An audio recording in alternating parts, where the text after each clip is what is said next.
What's going on, everybody? This is Sean of Raw Select Music, and today I want to finish up my two-part series talking about all the major releases from Thundercat. In my previous video, I talked about his more recent records, 2020's It Is What It Is, and 2017's Drunk. If you didn't check that video out, you can go check it out over here. And today, I want to finish up by talking about the three remaining releases. The Beyond Where the Giants Roam is 2015 EP, 2013's The Apocalypse, and his very first record, The Golden Age of the Apocalypse, released in 2011. And I wanted to share my thoughts and opinions of these records with you guys and let you know why, even though these don't really represent Thundercat's best work, I do think they are still worth listening to and worth checking out. So with that being said, yeah, let's get into it.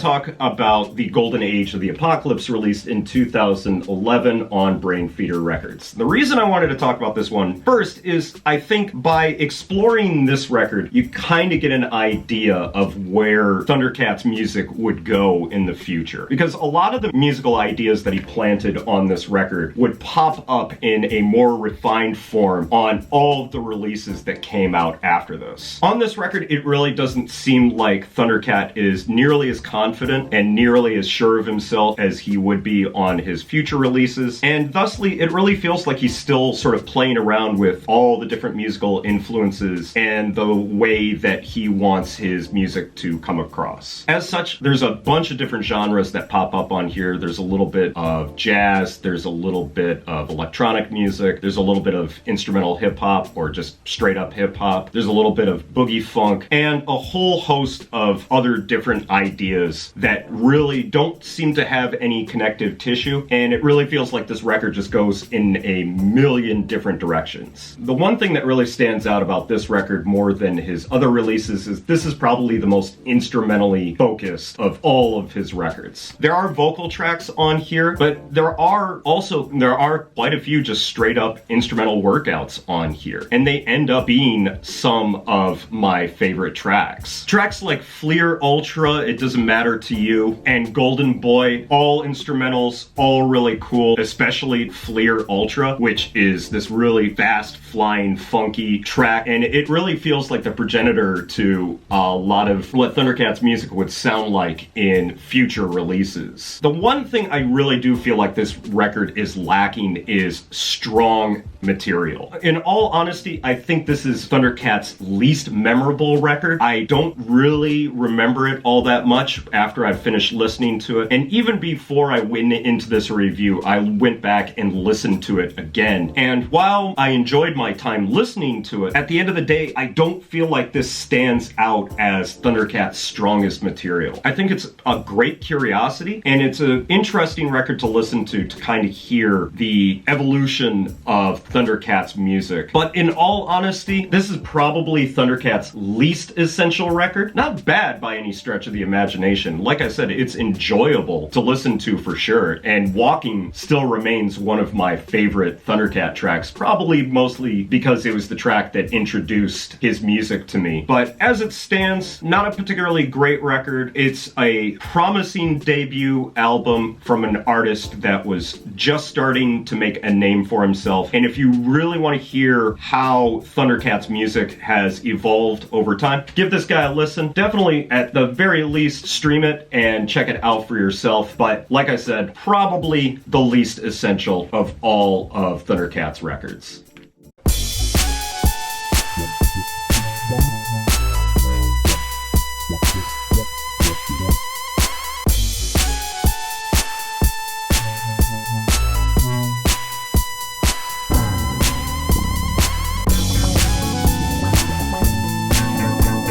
we have Apocalypse, released on 2013. And this is where I feel like Thundercat is really starting to become comfortable with his own music. On this record, he takes a lot of the musical ideas that he was playing around with on the Golden Age of the Apocalypse and just strengthened them. As such, the melodies on here are a lot stronger. Thundercat's singing on this record is a lot more prominent, and in general, I feel like the tracks on here are far more interesting than they were on the Golden Age of the Apocalypse. On this record, it does seem like Thundercat's a little bit more serious than on a lot of his other records. In comparison to all of his other output, I feel like this one is very akin to It Is What It Is and the EP that follows it, as there's definitely a weighty emotional tone to a lot of the tracks on here. And it really opens up beautifully with two of the best tracks on here, Tenfold and Heartbreaks and Setbacks. And it really feels like Thundercat is fully capable of pouring his heart out and being emotional when he wants to. It's not to say that this record isn't without cheeky moments. Two of my other favorite tracks on here, Oh Shit It's X and Tron Song. Tron Song being one of the real standout tracks on here. At first, I wasn't really a big fan of the sort of wonky drums that Flying Lotus had stamped all over this track, but over time, I've really come to love the sound of that track. I love the melody on it. I love Thundercat's bass playing on it, and I just love the overall atmosphere on it. And even though it seems like he's singing about nonsense, there is also an emotional quality to it as well. But once again, much like Golden Age of the Apocalypse, I find that this is a record that doesn't really stick with me as much as some of his stronger material. It's definitely an improvement over the Golden Age of the Apocalypse, but again, I don't feel like this is some of Thundercat's most memorable and thusly some of his best material. It still feels like he's kind of working out the kinks in his sound. It feels like this is still another stepping stone record for Thundercat, him still really trying to find his voice. Not a bad record, much like Golden Age of the Apocalypse, but still not nearly as good as his other projects. Definitely worth checking out, definitely worth listening to, but I would put it slightly above Golden Age. So if you haven't given this one a listen, give it a try, but overall, it's an alright record.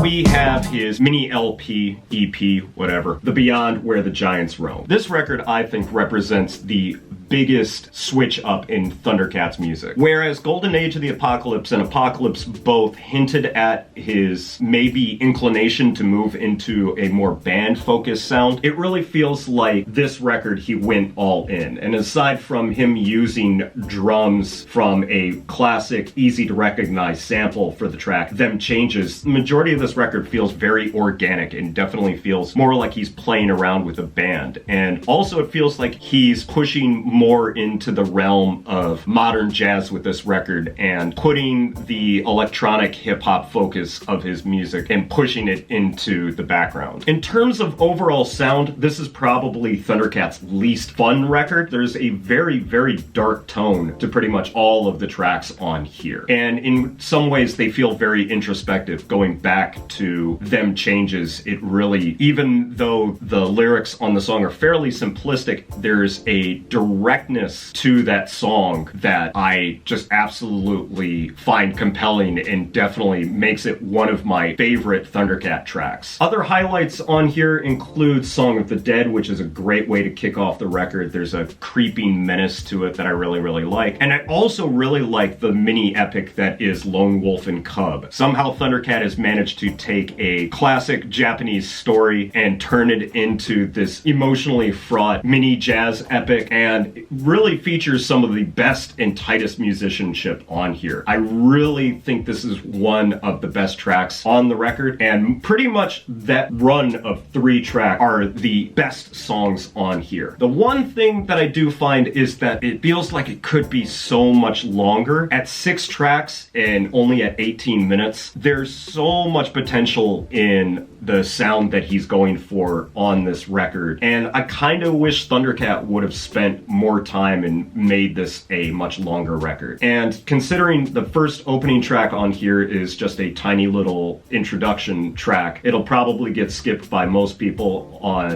repeat listens. And the final two tracks really just don't stand out to me in comparison to the other two stronger tracks on this album. So it's a cool little curiosity because it kind of points in the more band-oriented sound that I think he explores on Drunk and It Is What It Is. And it is definitely worth listening to because of the quality of those three tracks, even if Them Changes already showed up on Drunk. Honestly, I would say if you're picking up Thundercat albums, you might want to pick this one up shortly after you've listened to It Is What It Is and Drunk. Now, if I were to rank these records, I'd probably put It Is What It Is at the top, with Drunk just shortly behind it, with Apocalypse sitting squarely in the middle, the Beyond Where the Giants Roam in fourth place, and The Golden Age of the Apocalypse being my least favorite of all of Thundercat's records. But overall, I've really enjoyed going through all of Thundercat's records. I really enjoyed